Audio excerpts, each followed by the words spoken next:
O BNDES financia todas as empresas que produzem no Brasil, mas ele tem uma relação diferenciada com as empresas que têm origem, que são empresas brasileiras. Por exemplo, exportações, que é outro tema também incrível. Há um monte de projetos de lei, artigos todos, dizendo que o BNDES não tem que financiar exportações. Leonardo, 98% do mercado existente está fora do Brasil. O Brasil é menos de 2% da economia mundial. Se as empresas brasileiras, para elas poderem se firmar, serem competitivas, elas têm que ter escala, elas têm que ter tamanho. E se elas não exportarem, elas não vão ser competitivas e vão ser presas. Em algum momento elas vão ser vendidas, como aconteceu com boa parte da indústria brasileira. Então, o BNDES tem que exportar. A China tem um Exim Bank, um banco que só financia exportações chinesas, eles estão financiando $500 bilhão por ano. Então, tudo que é produto chinês que está no mundo tem linha de crédito que a China oferece.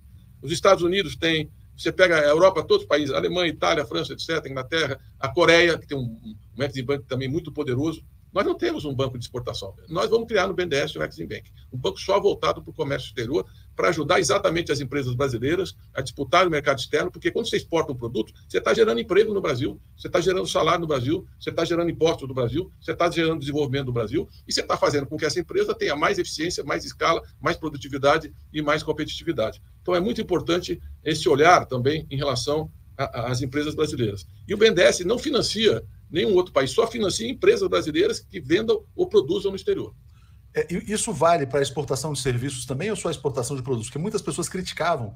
Por exemplo, vamos dar os exemplos que estavam na mente das pessoas. O Porto de Mariel. Agora está se falando desse projeto de Vaca Muerta na Argentina. Muitas vezes a gente está falando de exportação de serviços, as obras em Angola. Isso vai voltar? Isso é bom para o Brasil, por exemplo? Deixa eu explicar um pouco para as pessoas poderem... Vamos pegar o caso da Venezuela, que é... O metrô de Caracas. O metrô de Caracas é um bom exemplo. Vamos explicar. Quando nós chegamos, o PT ganhou a eleição em 2002, cheio de entusiasmo, eu cheguei lá com 10,5 milhões de votos para ir para o Senado, líder do governo, etc. O nosso superávit comercial com a Venezuela era de $153 milhões por ano, em 2002.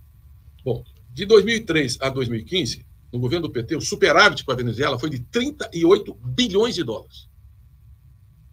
Todos os anos vai crescendo, e todo ano era mais de $3 bilhões por ano superávit. Era o terceiro superávit que o mundo era com a Venezuela. Isso vai gerando um desequilíbrio bilateral.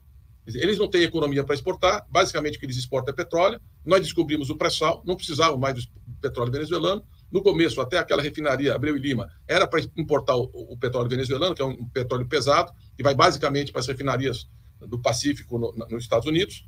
E eles não tinham o que vender, e nós vendíamos cada vez mais coisas, produtos alimentos, produtos industriais, aviões. Nós vendemos 12 aviões da Embraer para a Venezuela, etc. Então, para compensar esse desequilíbrio, que era muito grande, e o Brasil tinha tido uma vantagem de $35 bilhões, o que o governo fez? Abriu umas linhas de financiamento para exportar produtos e serviços de $1,5 bilhão. Veja, o nosso superávit era de $35 bilhões.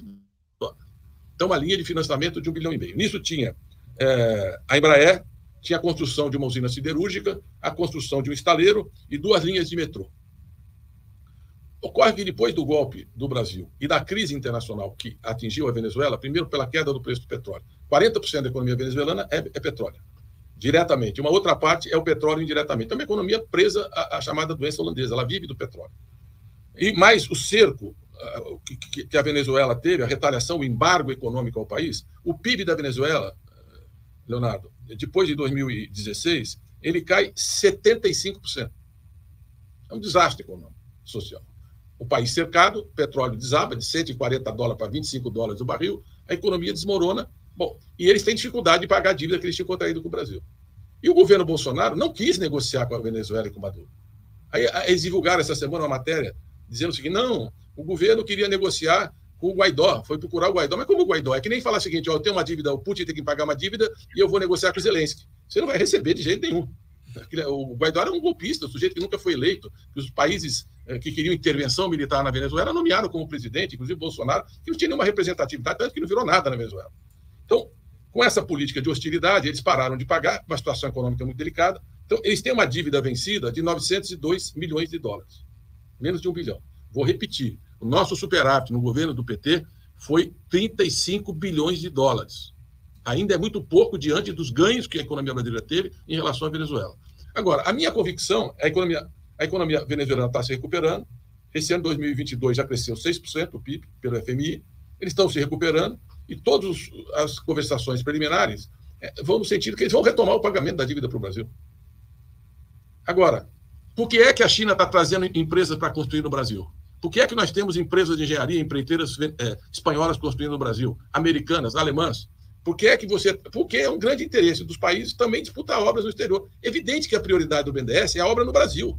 Acabei de falar, tem um buraco de 226 bilhões de reais em infraestrutura. Nós estamos investindo 40 bilhões de reais em investimento em obras de infraestrutura esse ano. Então, a prioridade é o mercado brasileiro. O BNDES, a carteira de exportação de serviços, nunca foi superior a 1,3% do desembolso. Sempre foi uma coisa muito pequena. Então, eles estão discutindo uma coisa que nunca foi relevante, com uma dívida que será paga, na minha visão, tanto Cuba como Venezuela voltarão a pagar a dívida com o governo Lula, com países que nós tivemos um ganho extraordinário, especialmente a Venezuela, de 35 bilhões de dólares no comércio exterior. Então, vamos fazer a discussão com alguma racionalidade, sem fake news. O problema é que é um bloqueio no debate, e os argumentos chegam e você não consegue fazer uma discussão qualificada.